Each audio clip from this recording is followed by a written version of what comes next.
तो आप देख रहे हैं स्टैटिस्टिक्स माय पैशन। इस वीडियो में थ्योरी ऑफ हाइपोथेसिस के बारे में मैं आपको फुल डिटेल बताने जा रहा हूं और शुरुआत हम करेंगे सिंपल एंड कंपोजिट हाइपोथेसिस कैसे कहते हैं, और उसके बाद आगे चलते चलते हम पूरी हाइपोथेसिस को कवर करेंगे।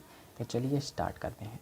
सबसे पहले हम सिंपल और कंपोजिट हाइपोथेसिस जान लेते हैं, आखिर क्या होते हैं सिंपल और कंपोजिट हाइपोथेसिस। तो सिंपल हाइपोथेसिस और composite hypothesis, simple and composite hypothesis.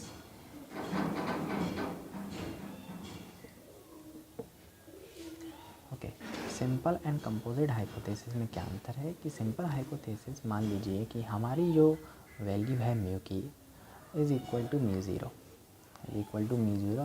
And sigma square, यानी कि वेरिएंस की value is equal to sigma square zero. इस कंडीशन में हम कहते हैं कि हमारा जो हाइपोथेसिस है वो एक सिंपल हाइपोथेसिस है। अगर इसके अलावा या ग्रेटर देन का या फिर लेस देन का अगर साइन लगता है तो हम उसको कंपोजिट हाइपोथेसिस के नाम से जानते हैं। सिंपल हाइपोथेसिस की आप डेफिनेशन लिख सकते हैं।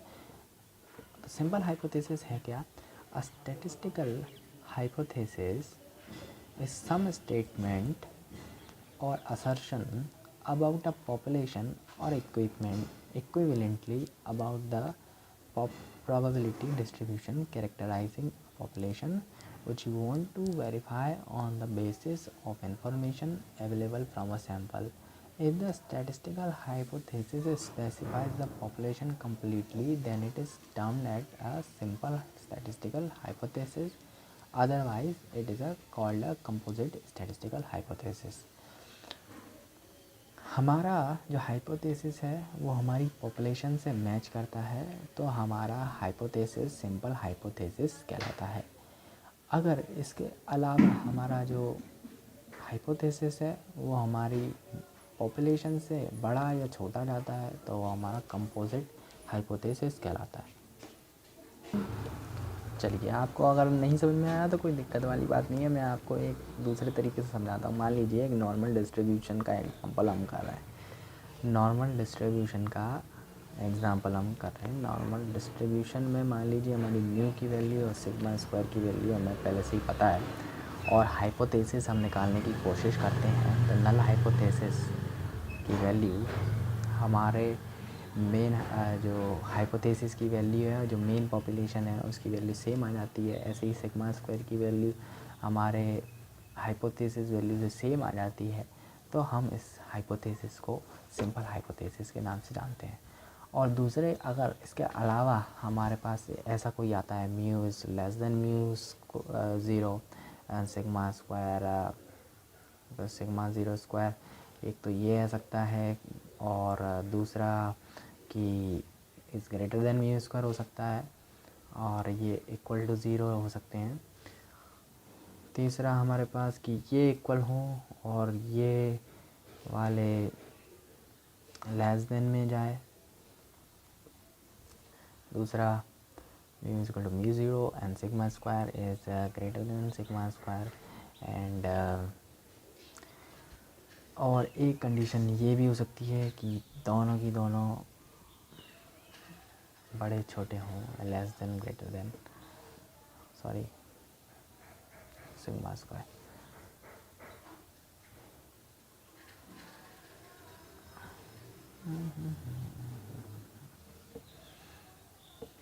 तो सिग्मा स्क्वायर ज़ीरो यहाँ पे आएगा, है ना।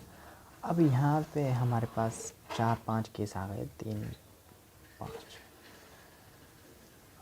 अब ये तो हो गई हमारी सिंपल और कंपोजिट हाइपोथेसिस की डेफिनेशन, और अगर आप समझ गए हो तो अच्छा है, नहीं तो आगे और मैं आपको अच्छे से समझा दूंगा और अच्छे से समझ में आ जाएगा आपको। अब हम आते हैं नल हाइपोथेसिस की तरफ। नल हाइपोथेसिस और अल्टरनेटिव हाइपोथेसिस क्या होते हैं, और नल हाइपोथेसिस और अल्टरनेटिव हाइपोथेसिस क्या होता है, इसके बारे में हम जानेंगे, है ना। नल हाइपोथेसिस में हम बात करते हैं। मान लीजिए कि एक लाइट बल्ब प्रॉब्लम है हमारे पास, लाइट बल्ब प्रॉब्लम। है ना। तो लाइट बल्ब प्रॉब्लम में हमारा जो मैन्युफैक्चरिंग प्रोसेस है वो उसकी average life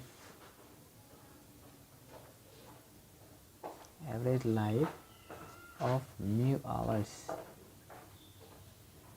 and it is populations of both those manufactured by standard process and those manufactured in new process. In this problem the following three hypotheses, है ना। तो अभी ये मैं आपको क्या बताना चाह रहा हूँ कि मान लीजिए हमारे पास एक बल्ब प्रॉब्लम है। बल्ब प्रॉब्लम में हमारे पास एक average life of mu hours यानी कि हमारे पास एक मीन है। मान लीजिए कि बल्ब एक चलता है हमारा 90 दिन चलता है, एक हमारा 100 दिन चलता है, एक हमारा 120 दिन चलता है, एक हमारा 135 दिन चलता है, एक हमारा 140 दिन चलता है। तो इस तरीके से मीन जो हमारे पास, मान लीजिए कि मीन जो है 110 का मीन है हमारे पास। तो ये जो मीन आवर्स है हमारे पास 110 घंटे मीन निकाल लिया हमने इनका।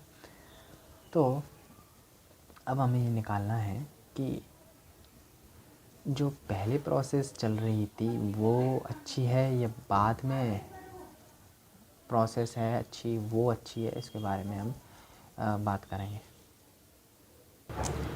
तो हमारे पास एक न्यू प्रोसेस और एक हमारी ओल्ड प्रोसेस है। तो न्यू प्रोसेस और ओल्ड प्रोसेस में जब हम हाइपोथेसिस लगाएंगे तो हाइपोथेसिस लगाते समय हमें ये देखना है कि कौन सी प्रोसेस में बेटर है इससे। अगर हाइपोथेसिस में कोई अंतर आता है तो हम ये बोलेंगे कि हमारी प्रोसेस जो है अंतर है और पहली वाली प्रोसेस या तो हमारी अच्छी होगी या फिर बुरी हो सकती है। मतलब दोनों में से हम मान लीजिए हमारे पास 3 केसेस बनेंगे। या तो हमारी जो न्यू प्रोसेस है, हमने जो न्यू प्रोसेस लगाई है वो अच्छी है इज़ ग्रेटर देन बैट जो पुरानी है हमारी ओल्ड प्रोसेस से, है ना। ये वाली अच्छी है। और दूसरा केस ये बन जाएगा कि हमारी न्यू प्रोसेस अच्छी नहीं है ओल्ड प्रोसेस से।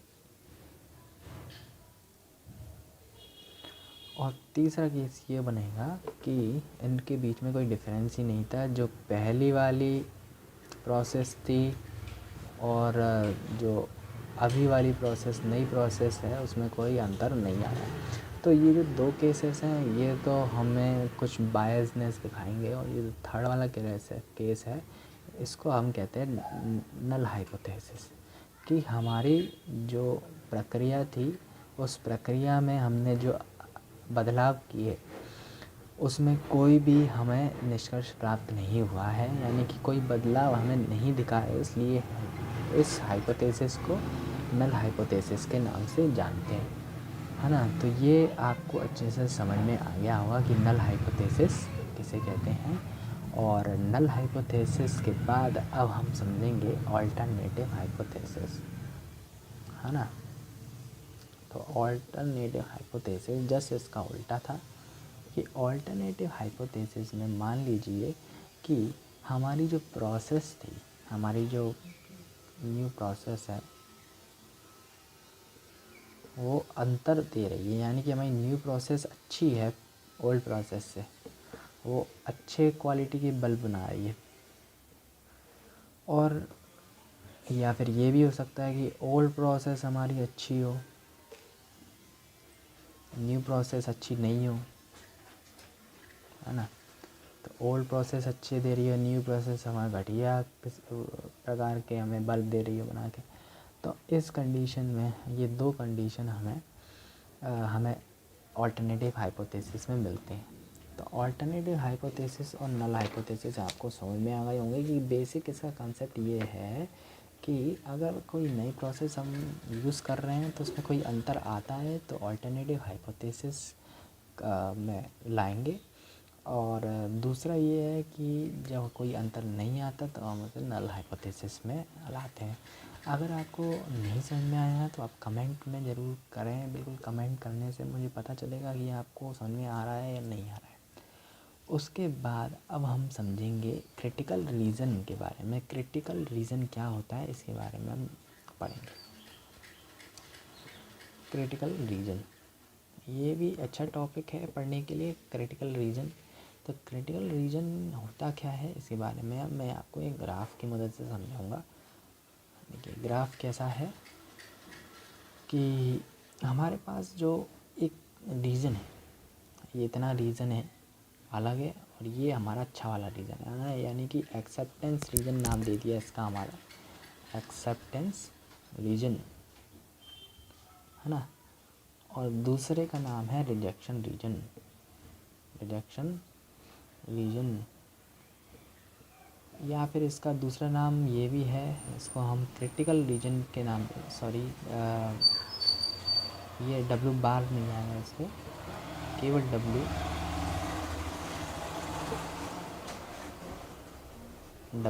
और इधर आएगा डब्ल्यू बार। ये हमारा क्रिटिकल रीजन के अंदर आता है और ये हमारा एक्सेप्टेंस रीजन है ना। तो अब यहाँ पे हमें करना क्या है मैं आपको समझाता हूँ कि क्रिटिकल रीजन में मान लीजिए हमने कुछ सैंपल लिए, x1 x2 xn तक हमने कुछ सैंपल्स लिए, और अगर ये इस रीजन में लाई करते हैं, ये वाले रीजन में, तो इस रीजन में लाई करेंगे तो हमारा हाइपोथेसिस रिजेक्ट हो जाएगा, हमारा हाइपोथेसिस क्या हो जाएगा, रिजेक्ट हो जाएगा, और इस रीजन में लाई करेंगे तो हमारा हाइपोथेसिस एक्सेप्ट हो जाएगा। अब इसको समझेंगे कैसे। The null hypothesis H0 is rejected, the null hypothesis H0 is rejected if the observed sample points fall in W। अगर हमारा हाइपोथेसिस रिजेक्ट हो जाता है तो इसका मतलब है कि हमारे जो पॉइंट्स हैं वो W के अंदर लाई करते हैं। इसके अलावा अगर हमारा हाइपोथेसिस अगर एक्सेप्ट हो रहा है तो इसका मतलब ये हमारा जो सैंपल्स हैं वो एक्सेप्टेंस रीजन में लाई करते हैं, है ना। तो इस तरीके से बस सिंपल सा केस है ये कि एक तो एक्सेप्टेंस रीजन है और एक रिजेक्शन रीजन है,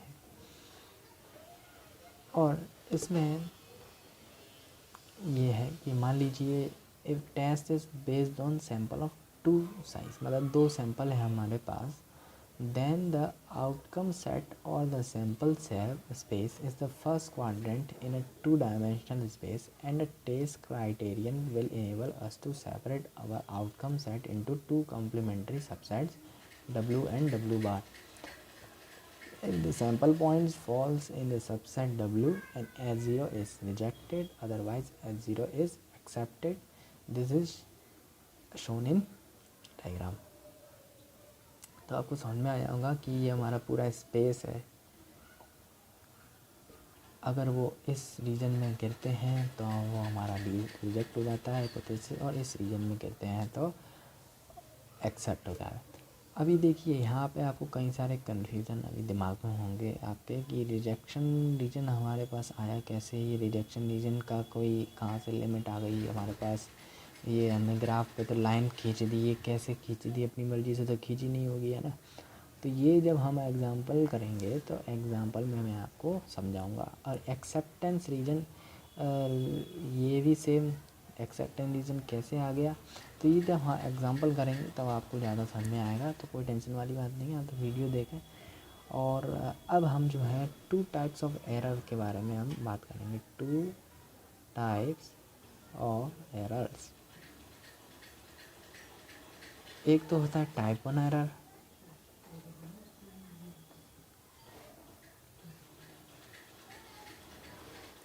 और एक होता है टाइप 2 एरर। टाइप 1 और टाइप 2 एरर में है क्या, बेसिकली देखिए समझते हैं इसको, एक चार्ट बना लेते हैं इसके लिए। तो एक तो है रिजेक्ट H0, एक है हमारा एक्सेप्ट H0, एक है रॉन्ग करेक्ट करेक्ट रॉन्ग।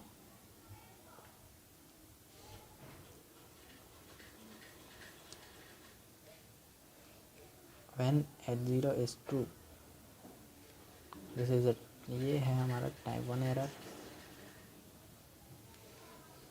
ये है टाइप 2 एरर, है ना। H0 false,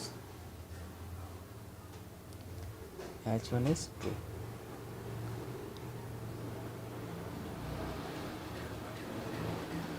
है ना। इसको आप समझते हैं आखिर है क्या चीज़ें। देखिए यहाँ पे H0, यहाँ पे H0 कैसा है, हाइपोथेसिस हमारा ट्रू है और यहाँ पे हाइपोथेसिस फॉल्स है। हाइपोथेसिस ट्रू और हमने उसको कर दिया रिजेक्ट, तो ये हमारा फॉल्स डिसीजन होगा, है ना। H0 ट्रू है और हम इसको रिजेक्ट कर रहे हैं, तो ये हमारा फॉल्स डिसीजन है। और H0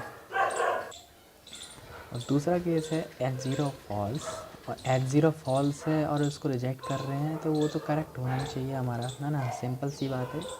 H0 ट्रू है तो उसको रिजेक्ट कर रहे हैं, तो ये रॉन्ग कहलाएगा। और H0 फॉल्स है और उसको रिजेक्ट कर रहे हैं, तो करेक्ट। अब इधर आते हैं, देखिए इस साइड आते हैं, तो इस साइड वाले में करेक्ट कर रहे हैं हम, H0 को करेक्ट कर रहे हैं और एक्सेप्ट हो रहा है ना। तो बिल्कुल सही है, H0 ट्रू है और एक्सेप्ट भी हो रहा है, तो बिल्कुल सही है। अब यहाँ पे H0 फॉल्स है, H0 फॉल्स है और एक्सेप्ट हो रहा है, फॉल्स है लेकिन एक्सेप्ट हो रहा है, तो टाइप 2 एरर है ना। तो ये दो तरीके के हमारे पास एरर होते हैं, जब H0 ट्रू हो और वो रिजेक्ट हो जाए। H0 ट्रू हो और रिजेक्ट हो रहा है, टाइप 1 एरर, टाइप 1 एरर। और दूसरा H0 फॉल्स है और एक्सेप्ट हो रहा है, तो ये हमारा टाइप सेकंड एरर होता है ना। तो आपको समझ में आ गया होगा अच्छे से। इसकी प्रोबेबिलिटीज़ होती हैं errors of type 1 and type 2 error की। तो टाइप 1 एरर की प्रोबेबिलिटी सबसे पहले इन्हें अल्फ़ा और बीटा की मदद से लिखते हैं।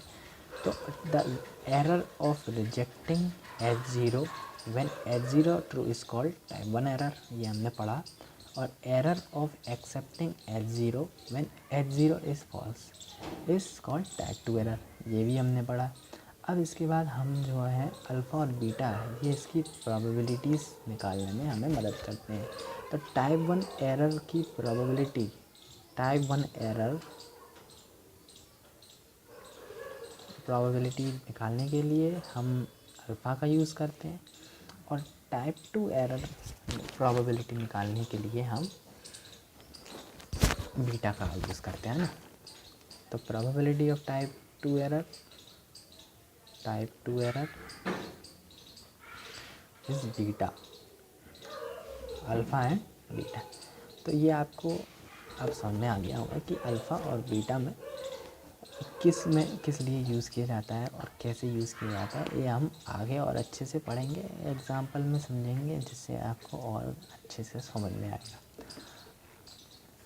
अब यहाँ पे हम लेवल ऑफ सिग्निफिकेंस की बात कर रहे हैं। लेवल ऑफ सिग्निफिकेंस यहाँ पे अल्फ़ा का दूसरा नाम है। तो level of significance, level of significance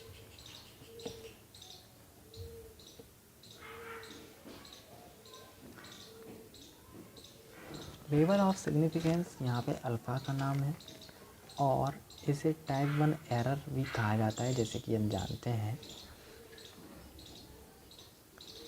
और इसको हम लेवल ऑफ सिग्निफिकेंस के नाम से भी जानते हैं। और इसका दूसरा नाम है एक और, जिसका नाम है size of the critical reason. इसको हम size of the critical reason के नाम से भी जानते हैं। तो 3 नाम हैं अल्फ़ा के, एक तो लेवल ऑफ सिग्निफिकेंस, एक टाइप 1 एरर, और तीसरा हमारा साइज़ ऑफ क्रिटिकल रीजन। ये 3 चीज़ें आप याद रखें। दूसरा एक और चीज़ पूछी जाती है, एक जिसका नाम है power of the test. Power of the test निकालने के लिए बोला जाता है। तो पावर ऑफ टेस्ट निकालने के लिए हमें करना क्या है, जो बीटा की वैल्यू निकालते हैं हम उसको 1 माइनस बीटा कर देना है। 1 माइनस बीटा की वैल्यू जो है हमारी पावर ऑफ द टेस्ट कहलाती है, जो कि हमें हाइपोथेसिस टेस्ट करने में मदद करती है against alternative hypothesis. Thank you so much video को देखने के लिए। अगली वीडियो में मिलते हैं पार्ट 2 में। Okay, thank you.